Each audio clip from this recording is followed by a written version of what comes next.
कहानी है उस समय की जब भगवान परशुराम अपने गुरु भगवान शिव से मिलने कैलाश पर्वत पहुंचे, लेकिन उनके रास्ते में खड़े थे स्वयं गणपति।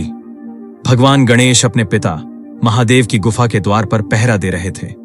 तभी परशुराम जी वहां पहुंचे। परशुराम जी ने गर्व से कहा, मुझे भगवान शिव से मिलना है, द्वार खोलो। लेकिन गणेश जी शांत भाव से मुस्कुराए और बोले, पिता ध्यान में है, कोई भी बिना अनुमति अंदर नहीं जा सकता। परशुराम जी को क्रोध आ गया। वह शिव जी के परम भक्त थे, किसी के रोके जाने का अपमान सहन नहीं कर सकते थे।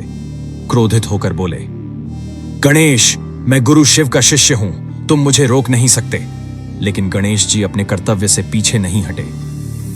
मैं भी शिव पार्वती का पुत्र हूं और अपनी जिम्मेदारी निभाऊंगा।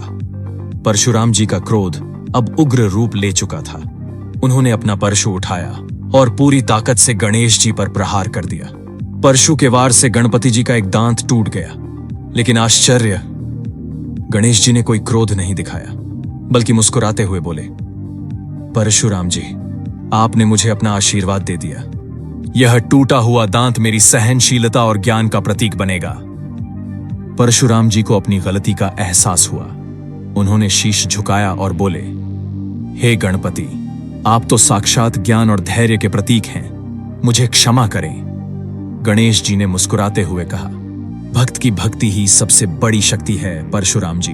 क्रोध को शांति में बदलना ही सच्ची बुद्धिमानी है। तभी से गणपति को एकदंत कहा जाने लगा।